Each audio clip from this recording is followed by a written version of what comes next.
साथियों, मैं सीमा गुप्ता आज आप सभी के बीच अत्यंत ही महत्वपूर्ण विषय पर चर्चा करने वाली हूँ और वह चर्चा है समीक्षा अधिकारी के कार्य के संबंध में। साथियों, आप सभी द्वारा लगातार यह पूछा जा रहा है कि मैम समीक्षा अधिकारी के क्या कार्य हैं, कृपया आप बताएं। तो उसी क्रम में साथियों, मैं पुनः आप सभी को समीक्षा अधिकारी से संबंधित कार्य को बताने वाली हूँ।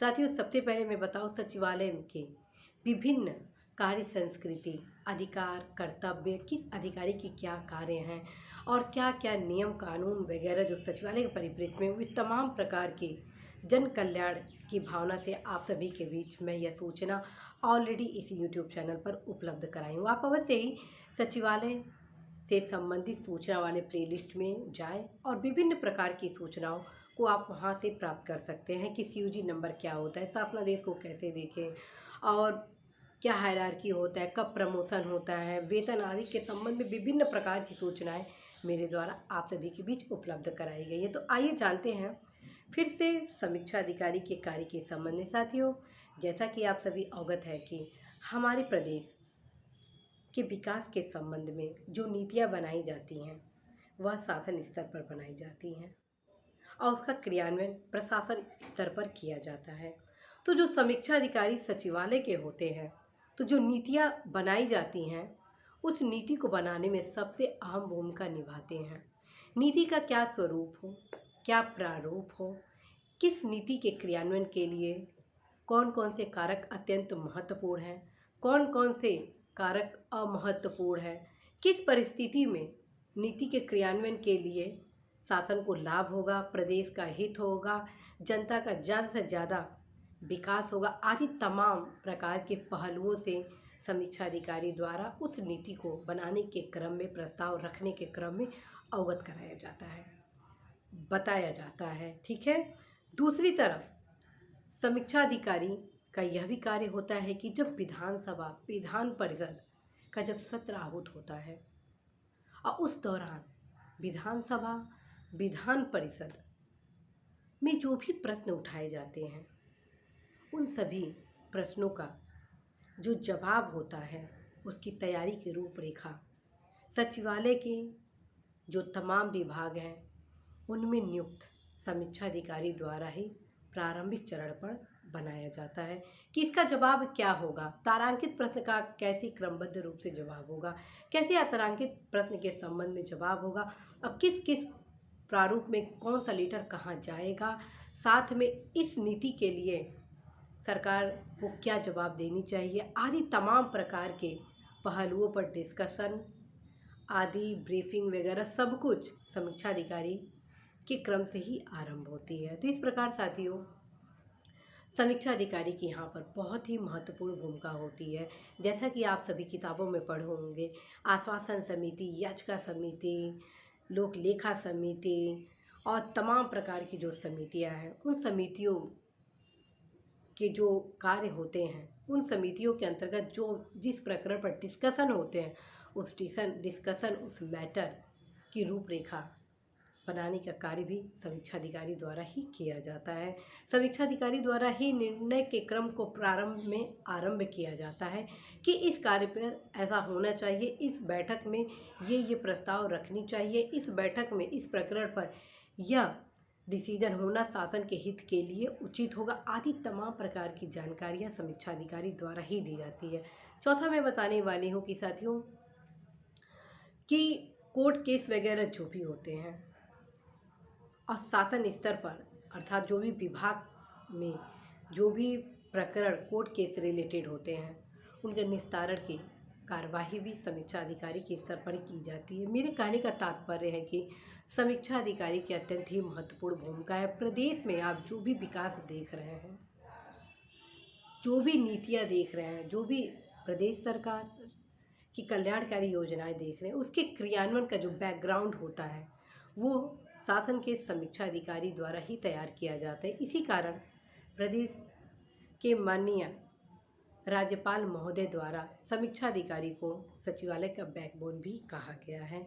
यह पद बहुत ही गौरवशाली पद होता है और आपको मैं क्या बताऊं, हर व्यक्ति अपने पद से पहचाना नहीं जाता है बल्कि अपने कार्य से पहचाना जाता है। यदि आप किसी भी पद पर हैं और अपने कर्तव्यों का निर्वहन बखूबी करते हैं तो अवश्य ही आप अपने पद की गरिमा को बहुत ही बढ़ाते हैं। साथियों, जैसा कि मैं आप सभी को बताना चाहती हूँ कि शासन के कई ऐसे समीक्षा अधिकारी हैं जो अपनी कार्य से, अपनी प्रतिभा से प्रदेश में एक नई गाथा को भी संचरित किए हैं। तो मेरे कहने का तात्पर्य है कि सबसे पहले होता है आपकी कर्तव्य निष्ठता। यदि आप अपनी कर्तव्य निष्ठता से अपने पद का सदुपयोग करते हैं तो अवश्य ही उसके जो कार्य होते हैं वो अत्यंत ही महत्वपूर्ण हो जाते हैं।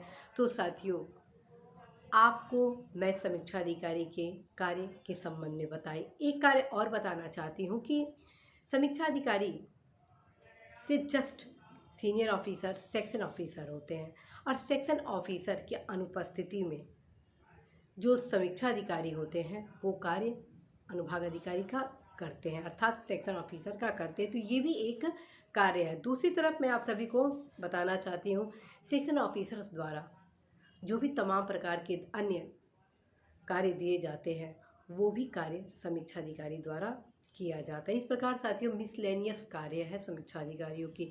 और यदि आप शासन में समीक्षा अधिकारी बनते हैं अर्थात प्रदेश की सर्वोच्च संस्था उत्तर प्रदेश सचिवालय में, तब आप सभी यह महसूस करेंगे कि हमेशा आप एक परिवर्तन देखेंगे। कैसे? जैसे कि मान लीजिए यदि आप बीएससी बन जाते हैं तो आप जीवन भर अपने सेवा काल में बस शिक्षा विभाग से संबंधित ही कार्य करेंगे। या मान लीजिए ट्रेजरी ऑफिसर बनते हैं तो ट्रेजरी से रिलेटेड ही कार्य करते हैं। लेकिन आप यदि समीक्षा अधिकारी बनते हैं तो प्रदेश के जितने विभाग हैं उसमें आप सभी को कार्य करने का सुअवसर मिलता है। कैसे? जैसे कि आप मुझे देखिए, मेरी तैनाती सर्वप्रथम खाद्य एवं रसद विभाग में हुई, जिसके कारण मैं खाद्य रसद विभाग के संबंध में समस्त प्रकार की जानकारियों से अवगत हुई कि कैसे डीएसओ का प्रमोशन होता है, कैसे डीएसओ डिप्टी आरएमओ आदि जो अधिकारी हैं उनका एसीपी होता है आदि। और साथ ही साथ मैं जो भी जांच वगैरह है सब कुछ मुझे सीखने को अवसर मिला, करने को अवसर मिला। जो कोर्ट केसेस वगैरह थे और प्लस फूड एंड सप्लाई से रिलेटेड जो भी नीतियाँ कानून थे उनके क्रियान्वयन पीडीएस से रिलेटेड जो भी थे वे सारे चीज़ों से मैं अवगत हुई। इस प्रकार से साथियों मैं खाद्य रसद विभाग के तमाम पहलुओं से अवगत हुई। आज जब मेरा ट्रांसफ़र इरिगेशन डिपार्टमेंट में हुआ फिर मैं अवगत हुई इरिगेशन डिपार्टमेंट के विभिन्न आयामों से। इस प्रकार से साथियों यहाँ आप जो कार्य का गुणवत्ता देखेंगे वो बहुत ही क्वालिटी से परिपूर्ण है, बशर्ते यह क्वालिटी आप में निर्भर करता है कि अपनी क्वालिटी को कैसे कम समय में ज़्यादा से ज़्यादा आप इम्प्रूवमेंट के साथ अपने दायित्वों का निर्वहन करते हैं। साथियों बड़ी हर्ष के साथ आप सभी को अवगत कराना है कि प्रदेश के एकमात्र अधिकारी समीक्षा अधिकारी बहुत ही कम समय में अन्य विभाग के कार्यों को सहजता के साथ सीख लेते हैं। खास बात है कि जैसे ही आपका अलग डिपार्टमेंट में ट्रांसफ़र होता है वैसे ही आपसे अपेक्षा की जाती है कि आप शीघ्र ही उस डिपार्टमेंट के कार्य को आगे बढ़ाएंगे और 1 सप्ताह के बाद आप बहुत ही निपुणता के साथ कार्य भी करने लगते हैं, जो कि आपको अन्य ऑफिसर से अलग करता है। इस वजह से साथियों समीक्षा अधिकारी को सचिवालय का बैकबोन कहा जाता है। तो साथियों आज मैं आप सभी को बताई समीक्षा अधिकारी के कार्य।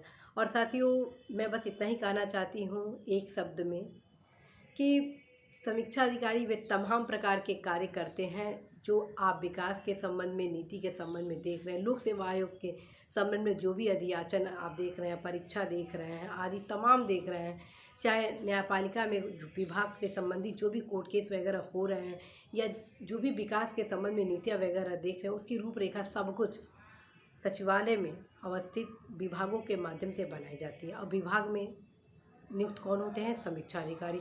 तो उनके क्रम में ये कार्य आप देख रहे हैं। तो साथियों इसी आशा विश्वास के साथ मैं सीमा गुप्ता आज आप सभी को ढेर सारी शुभकामनाएं देती हूँ कि यदि आप समीक्षा अधिकारी, सहायक समीक्षा अधिकारी परीक्षा की तैयारी कर रहे हैं, समीक्षा अधिकारी, सहायक समीक्षा अधिकारी बनना चाहते हैं तो अवश्य ही आप समीक्षा अधिकारी के multi dimensional work approach and talent से अवश्य ही अवगत हो।